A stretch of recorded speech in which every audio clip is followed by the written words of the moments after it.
시작하도록 하겠습니다. 예. 아산 관련 구술 자료 수집 사업. 오늘은 전 사모 현대사무중공업 사장이신 강순영 사장님 모시고 인터뷰를 진행하도록 하겠습니다. 날짜는 2021년 11월 25일 오후 2시입니다. 이 정리의 편의에서 이제 구술자, 저는 면담자, 우리 창업자, 아산진료 창업자 이렇게 예. 정리하도록 하겠습니다. 예. 일단 먼저 구술자의 개인 생애에 대해서 여쭤보도록 하겠습니다. 예. 생년월일과 고향을 좀 구체적으로 말씀해 주십시오. 예, 저는 1947년 8월 3일생입니다. 원래 태어나기는 경남 하동 군 고전에서 태어났습니다. 예. 자라기는 전부 진주에서 이제 예, 자랐습니다. 그러면 우리 구술자 분들 형제 자매는 몇 명이에요? 몇남 몇 녀예요?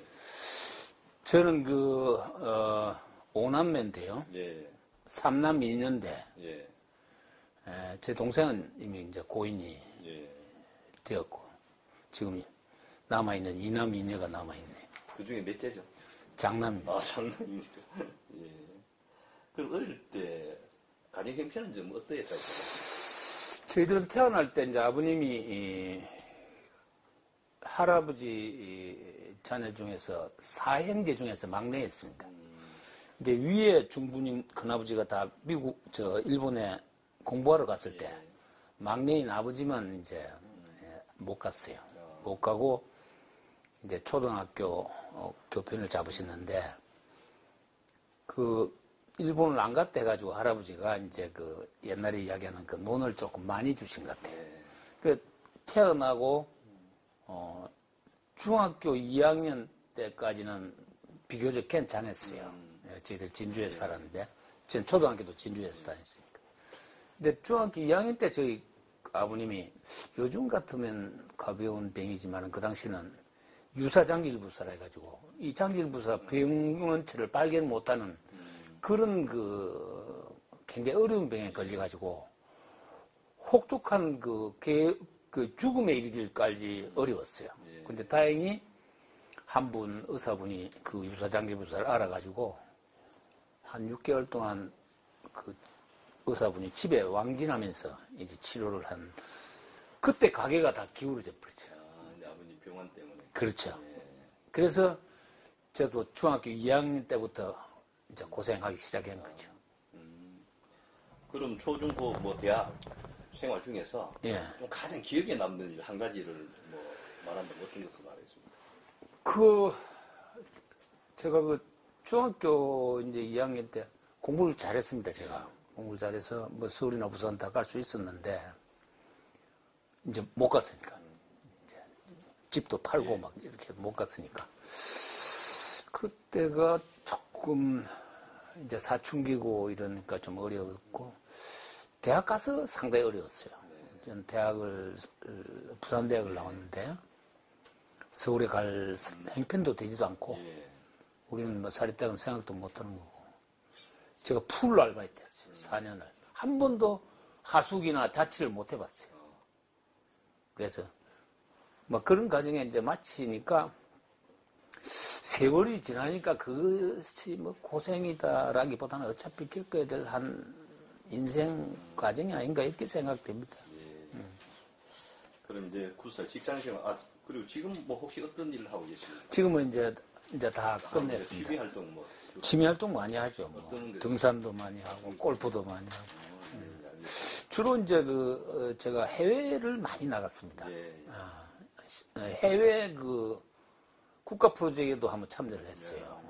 남미의 트리니다드 토바고라고 그 나라의 국책 자문 세미나에도 제가 한번 참석을 해서 거기에 이제 카리브해에 수많은 요트 이런 배들이 많기 때문에 수리조선을 국가에서 만들려고 하는데 그 프로젝트에 내가 초청도 받아 가서 거기 가서 어떻게 이 프로젝트를 만드는 게 좋겠다는 까지도 발표도 하고 했는데 그 나라도 이제 유가가 떨어지면서 그 프로젝트를 성공을 못 시켰어요. 유가만 제대로 받쳐줬으면 제가 가서 아마 자문을 몇 년 동안 해줬을 건데 결국 하지를 못했습니다. 예, 이런 부분 나중에 또 여쭤보도록 하겠습니다. 자, 그럼 이제 구술자의 직장생활, 특히 현대 생활에 대해서 여쭤보겠는데, 그럼 학교를 졸업하고 처음 구한 직장은 여기. 그렇습니다. 저는 이제 ROTC를 나왔기 때문에 예, 예.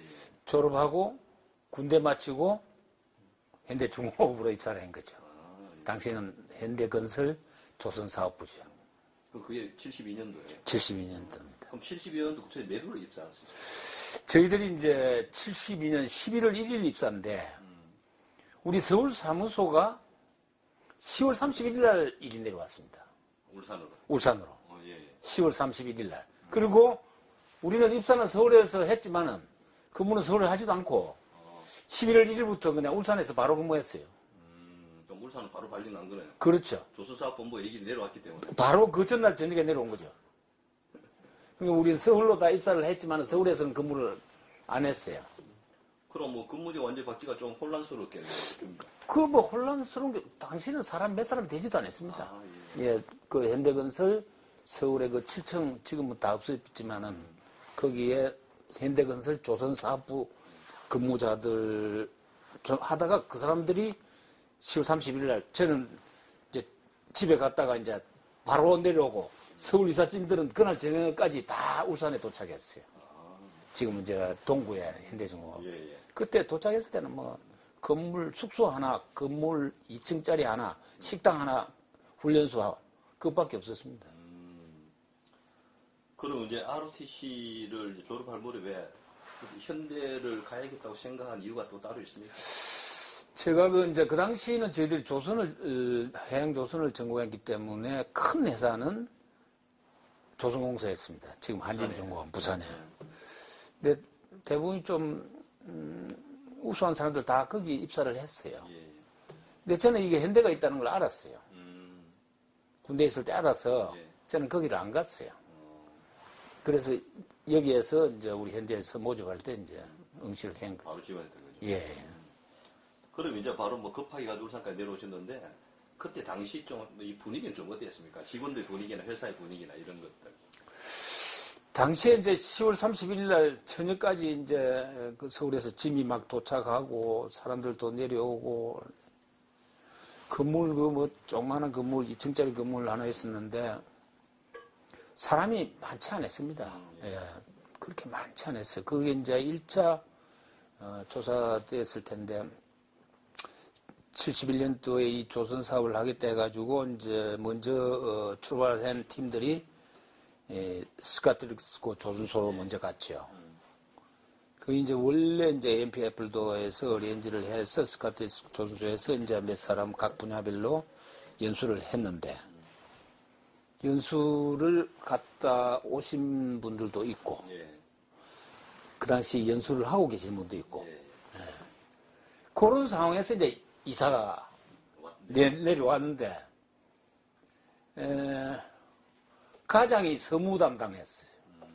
가장이 그 당시 이경계 가장이라고 가장이 서무 담당할 정도로 사람도 몇 사람 얻었어요. 그 사람들이 막 연락 오면은 이야기해주고 이제 그 당시는 이제 땅 닦을 때니까요.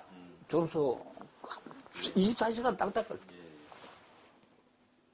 그러니까 매일 아침 새벽에 출근해가지고 저녁 먹고 급밤에 근무하다가 숙소 와서 자고 이거를 반복하니까 저는 그 당시 사회생활이 이렇게 반복하다가 좀 끝나지 않겠나 해서 상당히 의아했습니다. 근데 개인적으로는 이게 이렇게 해서 깨미 집어거듯이 이렇게 일을 해서 이렇게 가도 되는 건가 하는 정도로 생각을 했어요. 그런데 당시 이것을 좀 극복할 수 있었던 거는 뒤날 출근해 보면 밤새 뭐가 달라지는 거예요. 산도 하나 없어지고 뭐 밀어가지고 넓어지고 이 수많은 변화가 24시간 일어났기 때문에 이런 변화 때문에 조금 견딜 수 있었지 않는가 나는 그런 생각이 듭니다. 예. 그럼 당연히 기숙사 생활을 했을 거고. 예, 그렇습니다.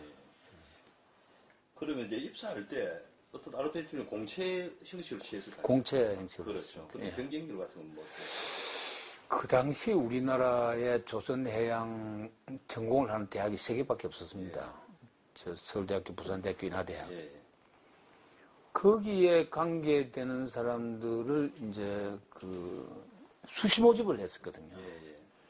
이제 저희들 뽑을 때는 신입사원을 뽑았고, 그 전까지는 경력사원들이에요. 주로 이제 조선공사 근무한다든지, 부산의 대선조선 근무한다든지, 조선관계 기관에 근무한다든지, 또는 클라스에 근무한다든지, 이런 분들이 이제 경력사원으로 이제 들어오고, 또 그 한국기계라든지 기계 분야에 또 근무하는 사람, 또 전기 분야에 근무하는 사람, 이런 사람들이 이제 경력사원으로 다 들어와서 영국에 연수도 가고, 거기에서 이제 일을 하시는 분들이, 저희들 앞에 들어오신 분들은 거의 경력사원들.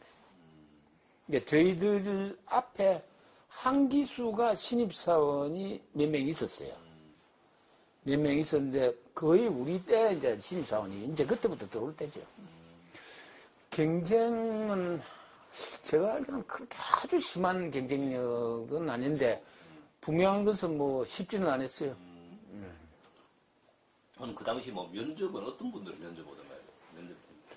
그 서울에서 이제 면접을 보는데 그 초기 현대 조선 사업부의 총책임자들이 다 면접했어요. 우리 할 때는 정주영 회장님 안 했어요.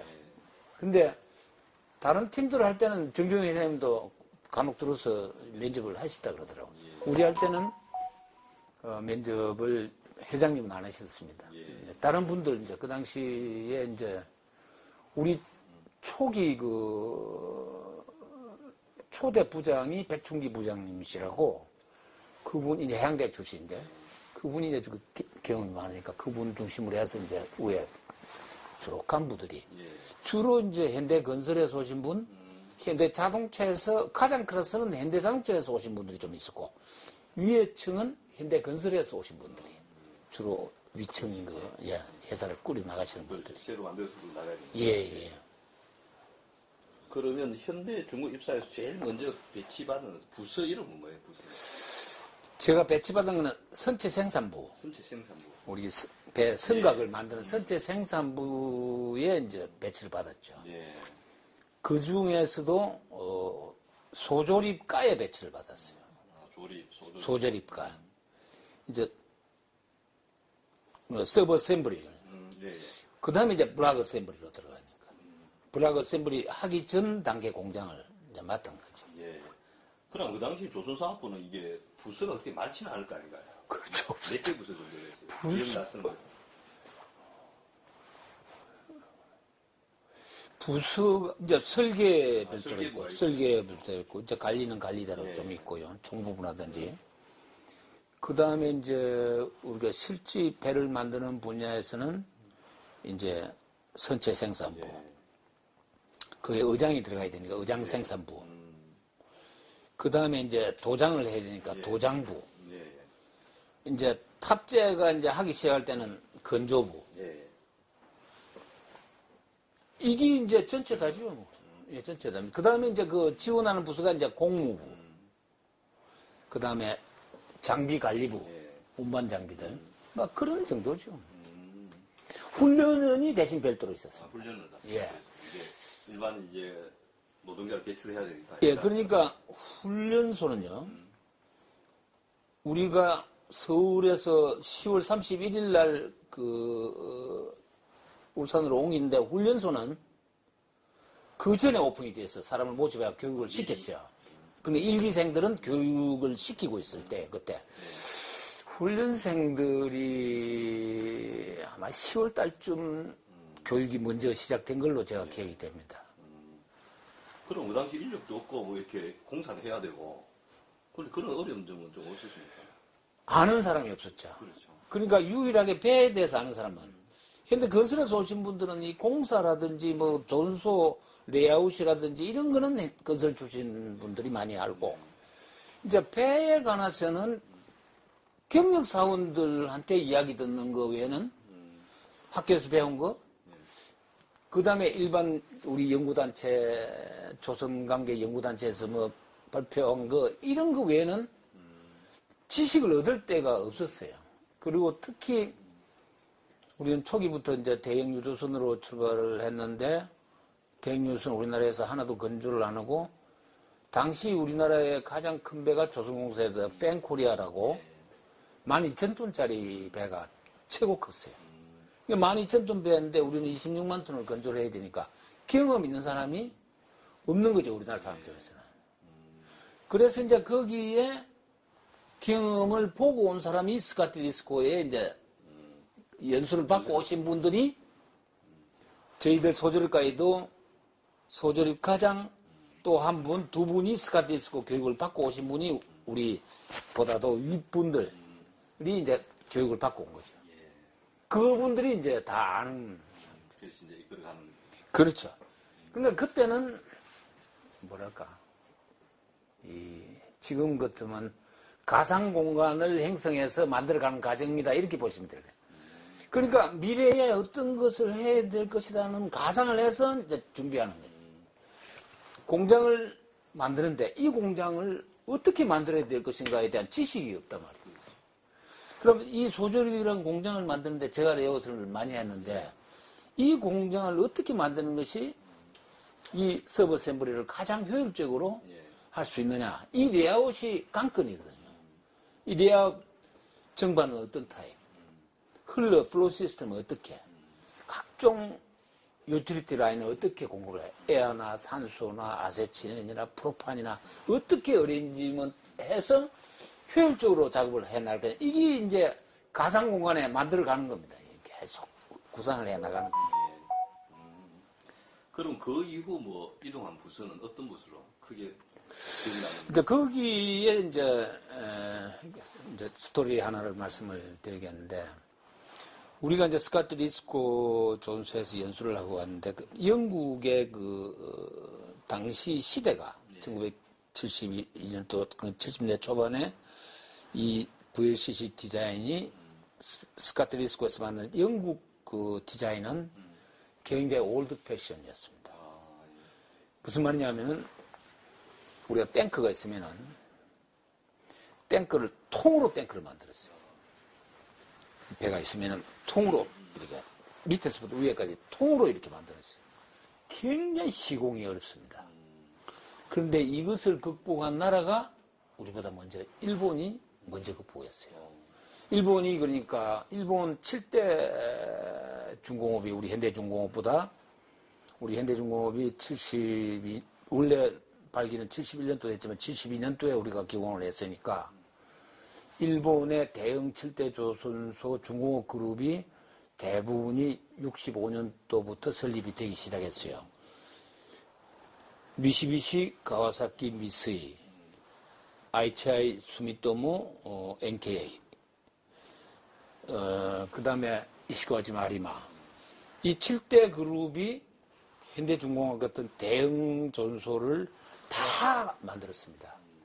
근데 미쓰비시 같은 고야기, 나가사키 건너편에, 가와사키 같으면 우리가 연수를 갔던 시코쿠에, 사카이데, 미쓰이 같은 치바, NKK 쭉, 그 히타치 같은 아리아케, 이렇게 7대 대응 전소를 다 만들었어요. 공통점은 다 도크가 3개입니다. 그 7대 전소가 다.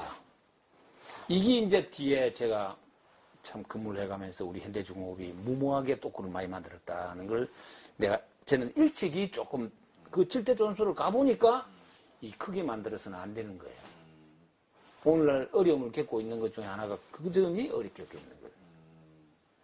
그래서 이제 제가 이제 이건 이제 정조영 회장님하고 이제 관계되는 거니까 제가 말씀을 드리는 건데, 매일 이렇게 근무를 하니까 좀 혼란스럽대요. 그 당시에 시내에 나오는 버스도 잘 없었습니다.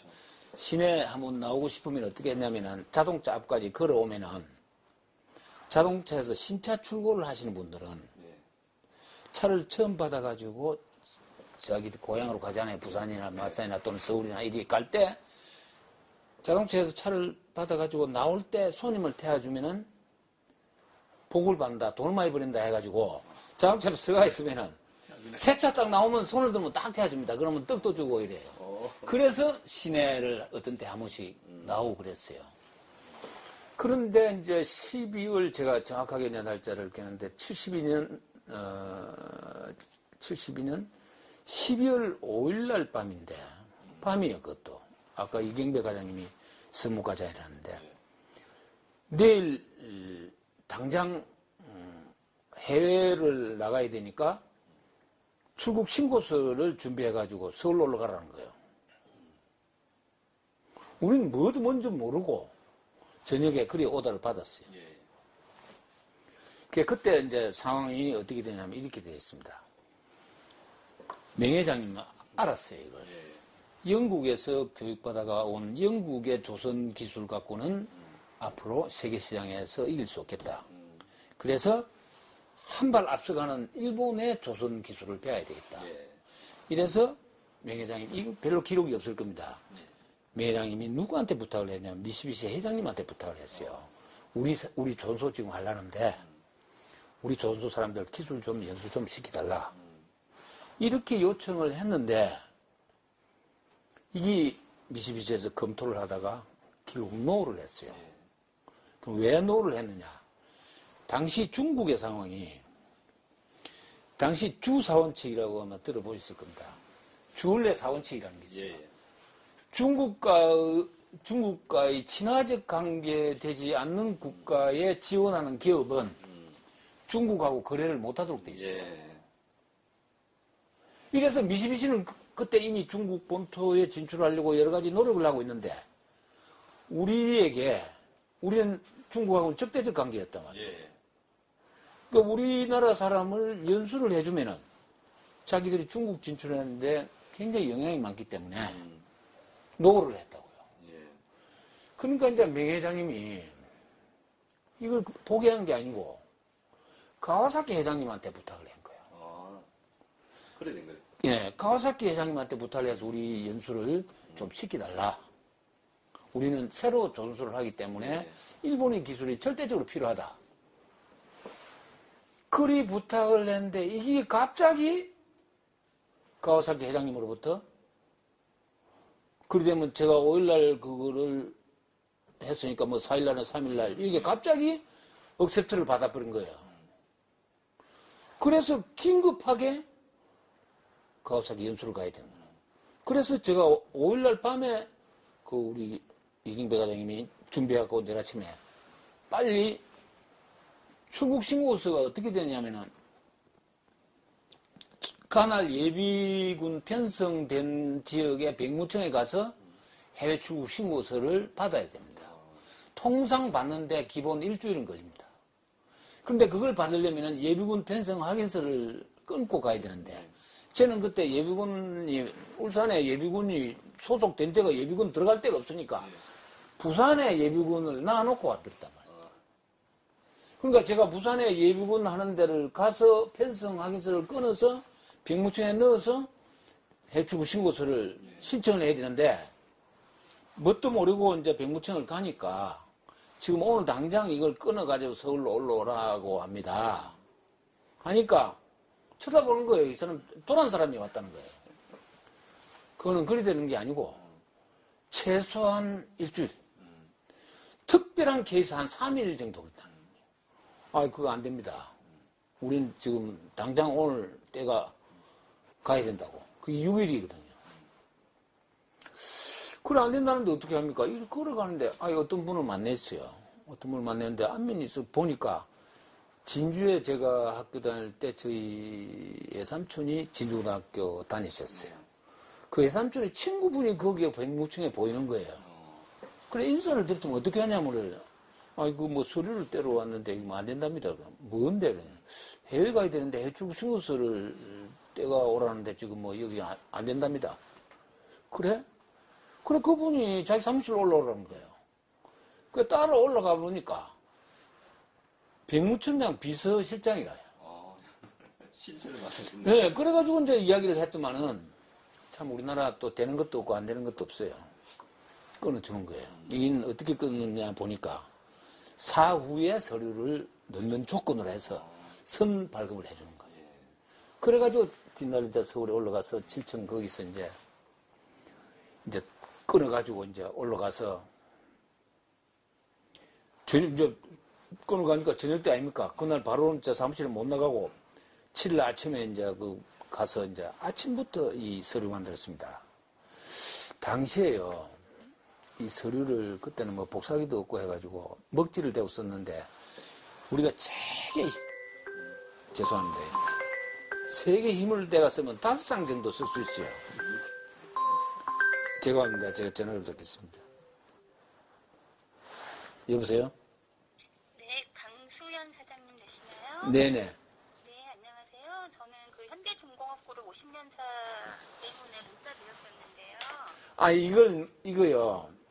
그날도 내가 오늘 그 문자를 봤는데, 제가 지금 울산대학에서, 김 교수님하고 우리 아산 정주영 회장님 이것 때문에 인터뷰를 하고 있어가지고, 안 되니까, 이 대충, 한두 시간, 한 4시 이후라. 4시 이후에 한번 전화를 주십시오. 아, 예, 알겠습니다. 네네. 오심사 현찰이 예, 그 멤버네요. 업체들 뭐 업체들. 업체, 여직원인 것 같던데. 그래서 이제, 그렇게 해가지고 이제 끊는데, 오전 내 했는데, 지가 나더라고요. 그때 서류가 얼마나 많으냐면은, 해외 출국 신고서, 내 기억이 난 게 26통. 전부 그런 식이에요. 그러니까 서류가 엄청 많이 들어가요. 그래서 이제, 점심시간 내일이 쓰고, 이제 그 7층의 식당입니다. 예. 그때 우리는 현대중공업 출발했기 때문에 우리는 아래우의 감색이었어. 감색. 약간 푸른 색깔. 예. 현대건설은 전부 검정색이고. 그러니까 우리가 그 서울 그 개동 사옥에 가니까 우리는 표시가 나는 게 유니폼이. 예. 그래가지고 이제 점심시간에 이제 점심을 먹고 쓰는 데는 3층인가 그랬는데 내려오는데 누가 제 등을 이렇게 잡더라고요. 그래 뒤돌아보니까 회장님이세요. 정중 회장님. 다 썼나? 지금 다 준비됐나? 묻는 거예요. 유니폼을 보니까 중공업 사람이 아는 거라요.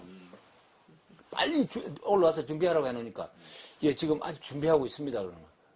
그때 제 옆에 딱 한 분이 계셨어요. 송명수라는 분이 계신데 뒤에 뒷면에 가가지고 대우에 근무하시다가 돌아가 있어요. 그 안전사고 나가지고. 그래, 회장님이 다 쓰냐고. 예, 쓰고 있습니다. 지금. 그래? 어디로 가지 묻는 거래, 저보고. 우리 신입사원인데, 우리가 지금 갑자기 해외 가는데 어디로 가냐 물어요. 그래서 내가 들은 거는 좀 있어요. 그때는 뭐 비행장이 여의도 비행장입니다. 제가 잘 모르겠습니다만, 여의도에서 출발하는 걸로 이야기를 듣고 있습니다. 이리 말씀드리니까 그래 앞으로 배를 만들어야 되는데 배를 타고 가야 안 되겠나 이러더라고요. 그 신입사원이 뭐라고 할 겁니까? 그냥 있었죠. 그래 빨리 내려가서 빨리 서류하고 빨리 내려가봐. 그래 이제 와서 이제 쓰고 상당히 늦게까지 썼어요. 그럼 이제 밤차를 타고 이제 내려왔는데 부산을 거쳐서 이제 제가 울산 도착하니까 밤 한때 8시가 넘었어요. 그래 우리 선무과장한테 전화를 하고 내려왔다니까 지금 저 회사 들어오지 말고 숙소 들어오지 말고 지금 빨리 부산으로 가는 거예요. 내일 아침에 바로 삼부도로 오라는 거예요. 배 타고 가는 거예요. 배 타고 가는 거예요. 그 밤 사이에 배로 바뀐 거예요. 아리랑으로. 그 당시 이제 간부페리가 부산 시모노세키 아리랑이 있었고 부산 제주는 도라지가 있었어요. 그러니까 그게 문제가 아니고 어떻게 우리가 뒷날 출국이 되느냐고요. 이게 이제 우리 정주영 회장님이에요. 그 당시 아주 고위층의 정보 책임자에게 울산 출신 계시잖아요. 그분한테 말씀을 드리니까 국가 산업 발전을 위해서는 이거는 뭐든지 해줘야 된다 이래가지고 신원조회가 뭐고 하나도 안 하고 뒷날 아침에 어떤 분은 지금 돌아가신데 어떤 분은 아침에 출근했다 모르고 아침 잠시 출근했다 작업 바람으로 빈손으로 배 탔어요. 저도 숙소에 못 들어갔으니까 서울 간 가방 그거 들고 일본을 들어갔어요. 부산에 친구 집에 자고. 그래가지고 이제 일본을 들어가니 그때 신간생이 없을 때입니다. 그때 우리가 한 8명인가 들어갔어요. 왜냐면 초기 그 밴딩로라 그 빅플레이스 이런 데는 오퍼레이터를 교육을 시켜야 되는데 현대는 구할 수가 없어요. 그래서 한진중공업에 있는 직원들 개인 교습을 해서 데리고 갔다고요.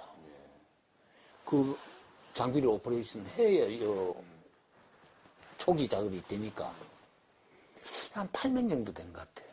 그래서 이제 배를 타고 시모노세키 도착하니까 밤이더라고요. 그 시모노세키에서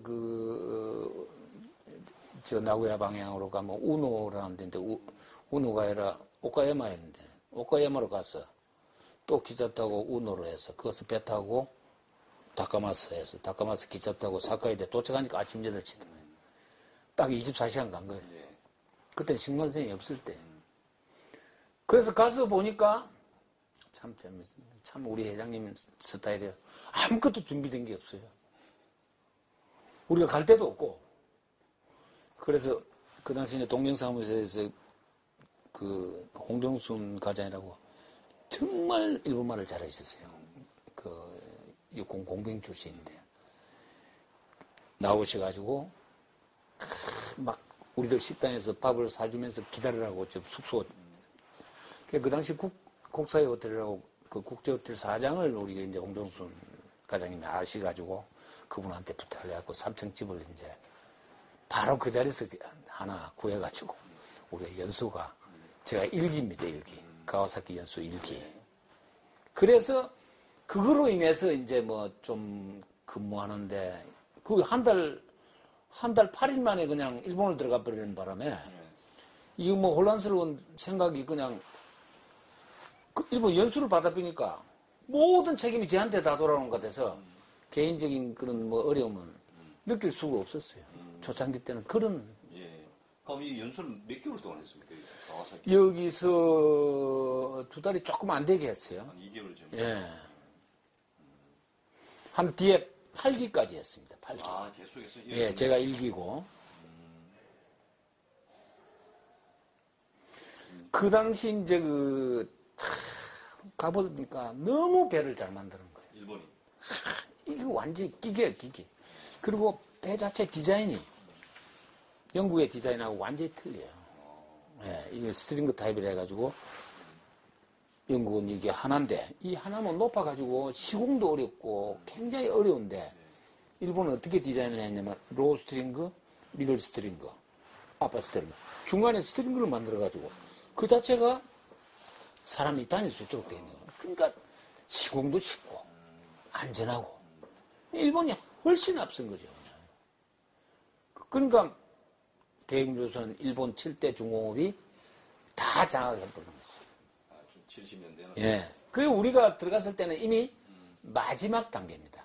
그래서 VLCC를 우리가 12척 하고 배가 없이 그렇게 고통받았던 게 그래서 그랬어요. 우리가 늦게 들어간 거예요. 예. 그럼 또 이제 현대 조선소는 이제 이 최 부장은 이제 초기에는 외국인 사장이 왔잖아요.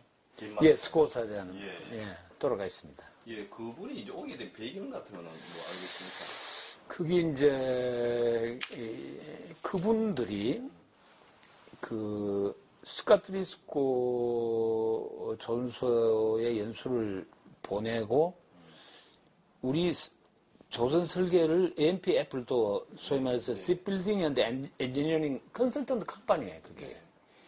그 AMP 애플도가 현대중공업만 컨설팅을 한 게 아니고 제가 있던 옛날 한라중공업, 현대사무중공업도 그 회사에서 다 컨설팅을 한 겁니다. 상해 가면은 와이카우차우 전소라고 현대식 전소가 있는데 그것도 그 AMP 애플도에서 했어요. 이 AMP 애플도에서 아마 초기 이 전소를 하려면은 경험을 하신 분들을 몇 사람은 하는 게 좋을 것이다. 이렇게 컨설팅을 한 거예요. 그런데 이분들이 어떤 분들이냐. 이 스코 사장하고 밑에 온 파우스코프, 닐슨, 윌슨 이렇게 세트였어요. 그러니까 닐슨이 그 이제 생산 총괄, 넬슨이 그 설계 엔지니어링, 그 다음에 윌슨은 훈련은 계통, 이 세 분이 뒤에 대우조선이 만들어질 때 또 그대로 이동해야 또 컨설팅 해줬어요. 그 세 분은. 사장은 안 가고. 근데 이분들이 다 어디에 출신들이냐면 덴마크에 있는 지금 머스크라인 세계에서 가장 가장 큰 회사의 기업인 조선소, 오덴세 조선소에 다 근무한 사람들이에요. 이분들이 전부 오덴세 조선소 출신들입니다. 네. 그래서 제가 오덴세 조선소 갔을 때 그런 인연이 있지 않습니까? 네. 한번 오덴세 조선소로 방문한다고 하니까 사장이 자기 스케줄에 맞춰서 꼭 좀 왔으면 좋겠다 그래서 시간을 맞춰 들어갔더만은 사장하고 생산총괄 부사장, 설계 부사장, 그 다음에 본사의 그 재정 담당 부사장까지 불렀더라고요. 그래서 세 사람하고 자기하고 네 사람 앉아서 저하고 이제 같이 이야기하면서 초기에 예스코 사장하고 이분들 이야기가 많이 나왔어요. 그 중에 재미있는 에피소드입니다. 파우스코프가 한국 여자를 자기 부인으로 맞았다고. 한국 여자를. 한국 여자를 부인으로 맞았는데 굉장히 오래 살았어요. 그 내가 오덴세 조선소로 가니까 그 사람들 속에서는 자기들도 희망이라는 거예요. 나는 무슨 뜻인지 몰라서 무슨 희망이냐 하니까 자기도 기회만 있으면 한국 여자하고 살았으면 좋겠다. 왜냐? 파우스코프가 한국 여자하고 결혼했기 때문에 이렇게 건강하게 오래 산다는 거예요. 내가 그 사장이 했던 에피소드가 생각이 납니다. 예. 그런 우리 초기 왔지만 이게 스코 사장이었던 걸 지나고 갔을 때 경영 능력은 좀 어땠다고 생각해요? 저도 그 스코 사장님한테 1년 동안 여러 번 보고도 하고 컨설팅을 해봤는데 이분들은 이미 조선소를 만들어가지고 배를 만들어봤기 때문에 이건 플로우 시스템이거든요. 조선은 전부 흘러가는 과정 아닙니까? 이 플로우 시스템을 진단할 능력이 있는 거예요. 아무리 중간에 많이 만들어봐도 필요가 없잖아요. 흐르지 못하면. 이런 흐름을 이 사람들은 이미 경험을 하고 있는 거고 우리나라 사람들은 조금 약간 급하지 않습니까? 단속적 목표. 이 단속적 목표라는 건 중간중간 파이가 틀리지면 아무 의미가 없어요. 그 중에 제일 작은 파이만큼만 최종 아웃풋가 나오는 거 아닙니까? 이제 그런 면에서 이분들은 역시 그렇죠. 전체적으로 선각자다. 그 다음에 이분들이 특히 이제 유념하는 거는 보니까 세이프티 같은 거는 굉장히 이미 이분들은 신경을 많이 쓰는 거예요. 그러니까 무리하게 하지 않는다. 그러니까 당시에 이제 스코 사장님 말을 안 들으신 분들도 많이 있었어요. 현대건설 출신들. 왜? 우리나라 사람들 바쁘거든요. 급하고 빨리 해야 되고. 건설은 더 했겠죠. 그런데 이분들은 그것이 아무 의미가 없다는 걸 이미 경험을 한 거예요. 이 도도한 롱 프로세스가 있는 데는 전체가 자연스럽게 흘러가야지 어느 특정이 잘한다고 해서 아웃풋가 나오는 게 아니거든요. 제일 작은 파이만 마지막 나오는 거죠. 근데 그런 점에서는 상당히 도움이 됐다. 저는 그렇게 생각을 합니다. 그래서 우리가 또 조선소를 이제 만들자마자 1, 2호선을 같이 이제 건조하는. 그렇습니다. 예, 세계 아마 예.